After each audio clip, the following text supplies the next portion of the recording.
அனைவருக்கும் வணக்கம். நாம இப்ப பாக்கியலட்சுமி சீரியல்ல என்னெல்லாம் சுவாரஸ்யமான விஷயங்கள் நடக்குதுன்னு பார்க்கலாம் வாங்க. ராதிகா, கமலா, மையம் 3 பேர் பேசிக்கிட்டு இருக்கிறப்ப அவங்க வீட்டோட காலிங் பெல் அடிக்குது. பார்த்தா நம்ம கோபிநாத் தான் வந்திருக்காரு. கோபியை பார்த்ததுமே நம்ம கமலா என்ன பண்ணுறாங்கன்னா போயிட்டு டோரை ஓப்பன் பண்ணுறாங்க.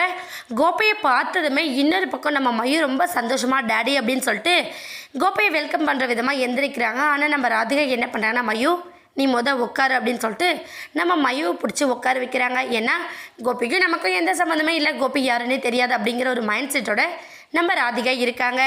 கோபி உடனே உள்ளே போனது ராதிகா, என்னாச்சு ராதிகா, ஏன் அப்படி முடிவு எடுத்துட்டு சட்டுன்னு என்னை பற்றி யோசிக்காமல் அங்கேயே இருன்னு சொல்லிட்டு விட்டுட்டு வந்துட்டேன், என்ன அர்த்தம், என்னால் நீ இல்லாமல் எப்படி வாழ முடியும் அப்படின்னு சொல்லிட்டு நம்ம கோபி கேட்க ஆரம்பிக்கிறாங்க. இதனால் கடுப்பான நம்ம ராதிகா கோபி பக்கத்தில் உட்காந்துருந்தா எந்திரிச்சிடுறாங்க. எந்திரிச்சதும், இல்லை கோபி, நீங்கள் எதுக்காக இப்போ இங்கே வந்தீங்க, நீங்கள் இங்கே வந்தாலே உங்களுக்கு சந்தோஷமே இல்லை, அப்படி இருக்கிறப்ப நான் எப்படி உங்களை கூட்டிகிட்டு வர முடியும், நீங்கள் அங்கே இருந்தால் தான் உங்களோட ஹெல்த்துக்கும் எந்த பிரச்சனையும் இல்லாமல் இருக்கும், அதனால தான் நான் உங்களை விட்டுட்டு வந்தேன் அப்படின்னு சொல்லிட்டு நம்ம ராதிகா சொல்கிறாங்க.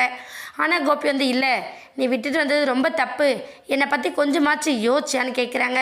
ஆனால் ராதிகா இல்லை கோபி, நான் உங்களை பற்றி முழுசாக யோசிச்சதுனால தான் அந்த முடிவு எடுத்திருக்கேன், நான் எடுத்த முடிவில் எந்த மாற்றமும் இல்லை அப்படின்னு சொல்லிட்டு நம்ம ராதிகா சொல்கிறாங்க. உடனே கோபி ஏன் இப்போ என்ன வேண்டான்னு சொல்கிற, சரி இந்த முடிவு தற்காலிகமாவா இல்லை நிரந்தரமாவா அப்படின்னு சொல்லிட்டு நம்ம கோபி கேட்குறாங்க. ஏன்னா என்னோடய உடம்பு கம்ப்ளீட்டாக சரியாகிற வரையும் நீ அங்கே விடுறியா, இல்லை நான் உன்னோட வாழ்க்கையிலேருந்தே வேண்டான்னு சொல்கிறியா அப்படின்னு சொல்லிட்டு நம்ம கோபி கேட்கவுமே நம்ம ராதிகா என்ன பண்ணாங்க, வேண்டாம் கோபி, இதுக்கப்புறம் என்னோடய வாழ்க்கைக்குள்ளே நீங்கள் வரவே வராதிங்க, தயவு செஞ்சு கிளம்பிடுங்க அப்படின்னு சொல்லிட்டு சட்டுன்னு வார்த்தையை விட்டுடுறாங்க நம்ம ராதிகா.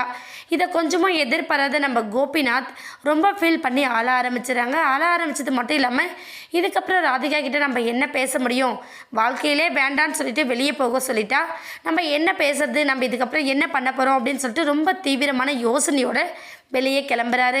வெளியே போக வர வரையும் நம்ம ராதிகா திரும்பி கூட பார்க்காம இருக்காங்க. இதனால நம்ம மையம் எந்த அளவுக்கு அஃபெக்ட் ஆகுவாங்க அப்படிங்கிறது நம்ம ராதிகாவுக்கு தெரிஞ்சாலும் நம்ம மையுக்கு சொல்லி புரிய வச்சுக்கலாங்கிற மைண்டோடு இருக்காங்க. இன்னொரு பக்கம் கோபிநாத் இந்த ப்ராப்ளத்தை எப்படி ஹேண்டில் பண்ணுறதுன்னு தெரியாமல் தவச்சு போயிருக்காரு. என்னாக போதுன்னு வெயிட் பண்ணி பார்க்கலாம்.